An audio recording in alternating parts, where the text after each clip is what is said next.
এখানে পেঁয়াজ আর কাঁচা লঙ্কাটা আমি ছোট ছোট করে কেটে নেব। কাঁচা লঙ্কাটাও ছোট ছোট করে কেটে নেব। গ্রেটারের সাহায্যে টমেটো গ্রেট করে নেব। নমস্কার বন্ধুরা, আপনারা কেমন আছেন? আশা করছি সবাই খুব ভালো আছেন, আমিও ভালো আছি। ব্যস্তময় জীবনে অনেকটা সময় ধরে মুখরোচক নাস্তা বানানোর সময় কিন্তু আমাদের কারোরই হাতে নেই। আজকে আমি ঘরে থাকা টমেটো আর পেঁয়াজ দিয়ে দারুণ মুখরোচক একটা নাস্তা রেসিপি আপনাদের সাথে শেয়ার করব, যার স্বাদ চপ সিঙ্গাড়াও কেউ হার মানায়। আমি কীভাবে বানাচ্ছি পুরো ভিডিওটি দেখার অনুরোধ করছি, আশা রাখছি খুব ভালো লাগবে।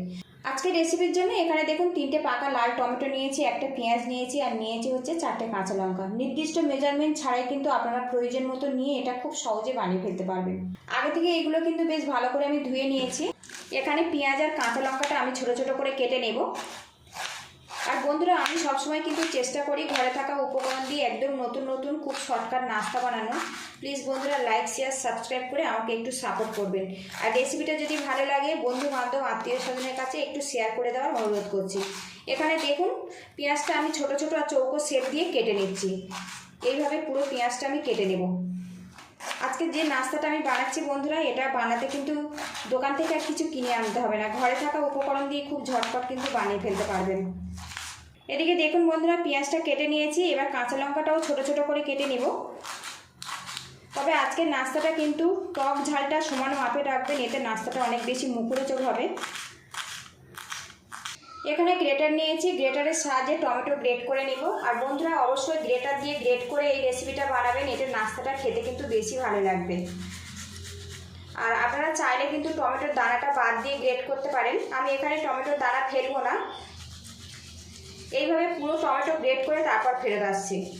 এদিকে দেখুন বন্ধুরা, টমেটো আমি গ্রেট করে নিয়েছি আর খোসাটা আমি ফেলে দিয়েছি। এবার এর মধ্যে দিয়ে দেবো পেঁয়াজ কুচি, দিয়ে দেবো কাঁচা লঙ্কা কুচি। আজকের নাস্তাটা পুরোটাই আমি কাঁচা লঙ্কা দিয়ে বানাবো বন্ধুরা, আপনারা চাইলে কিন্তু চিলি ফ্লেক্সও ব্যবহার করতে পারেন। এবারে এর মধ্যে দিয়ে দেবো ছোটো বাটির হাফ বাটি পরিমাণে ময়দা। এখানে কোনো রকম আমি জল ব্যবহার করব না, স্বাদ মতো লবণ দিয়ে দেব। এবার ভালো করে মিশিয়ে নেব। এখানে বন্ধুরা টমেটোর টক আর লঙ্কার কিন্তু ঝালটা সমান মাপে রাখতে হবে, তাহলে এই নাস্তাটা খেতে কিন্তু খুব ভালো লাগবে। আমি বাড়িতে বানিয়েছি, খুবই ভালো খেতে হয়েছে, তাই আজকের আপনাদের কাছে আমি শেয়ার করছি।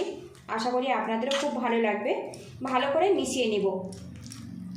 টমেটো পেস্টের সাথে ময়দাটা কিন্তু বেশ করে মিশিয়ে নিয়েছি। এবারে এইভাবে ফেটিয়ে নেব, এতে কিন্তু বেশ হালকাভাবে তৈরি হবে। এর মধ্যে কিন্তু কোনো রকম জল ব্যবহার করিনি, একটু ফেটিয়ে নিলে কিন্তু মিডিয়াম ঘনত্বে তৈরি হয়ে যাবে। বেশ কিছুক্ষণ ফেটিয়ে নেব। এদিকে দেখুন বন্ধুরা, মিশ্রণটা কিন্তু আমার রেডি হয়ে গেছে। এখানে আপনারা চাইলে কিন্তু ধনেপাতা ব্যবহার করতে পারেন। আমার হাতের ধারে কোনো রকম ধনেপাতা নেই, সেই জন্য ধনেপাতা ব্যবহার করব না। আর ব্যাটারটা দেখুন এইভাবে কিন্তু রেডি করে নিয়েছি। প্যানটা গরম করে নিয়েছি, এর মধ্যে দিয়ে দেবো 3 টেবিল স্পুন সাদা তেল। খুব বেশি কিন্তু তেলের প্রয়োজন হবে না, অল্প তেলেই কিন্তু নাস্তাটা রেডি হয়ে যাবে। তেলটা ভালো করে গরম করে নেব। আর বন্ধুরা অল্প তেল দিয়ে বানাবেন, নাস্তাটা কিন্তু পারফেক্টভাবে তৈরি হবে। খুব বেশি তেলের প্রয়োজন হয় না এই নাস্তাটা বানাতে। এদিকে দেখুন বন্ধুরা, তেলটা কিন্তু বেশ গরম হয়ে গেছে। হাতে করে টমেটোর ব্যাটারটা নিয়েছি, এখান থেকে ছোট ছোট করে বড়া আকার করে আমি দিয়ে দেব। আপনারা চাইলে বড় বড় করে বানাতে পারেন, তবে ছোট করে বানাবেন, এতে দেখতেও ভালো লাগবে আর খুব ঝটপট কিন্তু রেডি হয়ে যায়। কিছুটা বড়া দিয়েছি, কিছুক্ষণ ফ্রাই করে নেব। বেশ কিছুক্ষণ ফ্রাই করে নিয়েছি, এবার এগুলো আমি উল্টে দেবো। আর এখন দেখুন বন্ধুরা, কালারটা কত সুন্দরভাবে এসছে। আজকের টমেটোর এই রেসিপিটা যদি ভালো লাগে প্লিজ বন্ধুরা লাইক শেয়ার সাবস্ক্রাইব করে আমাকে একটু সাপোর্ট করবেন।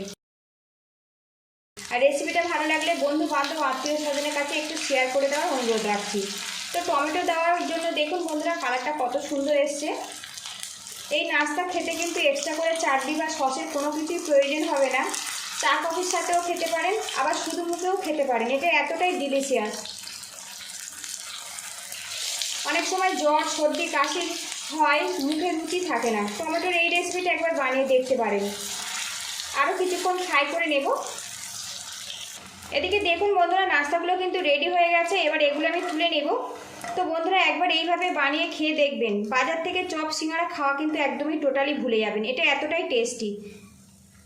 তো বন্ধুরা দেখুন লুকিংটা কত সুন্দরভাবে রেডি হয়েছে। দেখুন প্রথম ভাজের নাস্তাগুলো ভাজার পরে এখন দেখুন প্যানের মধ্যে বেশ অনেক তেল রয়ে গেছে। বাকি নাস্তাগুলো কিন্তু এইভাবে ফ্রাই করে তারপর ফেরত আসছি। টমেটোর অনেক রকম রেসিপিতে আপনারা বানিয়ে খেয়েছেন, একবার এইভাবে বানিয়ে খাওয়ার অনুরোধ রাখছি। একবার খেলে কিন্তু বন্ধুরা এর প্রেমে পড়ে যাবেন। আর বন্ধুরা আজকের এই রেসিপিটার নাম দিয়েছি টমেটোর বড়া। এটা কিন্তু শুধু মুখেও খুবই টেস্টি লাগে, আবার চা কফির সাথে কিন্তু দুর্দান্ত লাগে। যদি ভালো লাগে বাড়িতে এইভাবে ট্রাই করবেন, কেমন হয়েছে কমেন্ট বক্সে জানাবেন। তো বন্ধুরা সত্যি এখনও খুবই গরম আছে, এখনও কিন্তু বেশ হালকা হালকা মুচমুচেভাবে তৈরি হয়েছে। পুরো ভিডিওটির সঙ্গে থাকার জন্য অসংখ্য ধন্যবাদ। ভালো থাকবেন, সুস্থ থাকবেন, দেখা হবে নেক্সট ভিডিওতে। তো বন্ধুরা সত্যি খুবই ডিলিশিয়াস, খুব সাধারণ উপকরণ দিয়ে যে এত সুন্দর রেসিপি বানানো যায়, তো একবার না বানিয়ে দেখলে কিন্তু বুঝতে পারবেন না।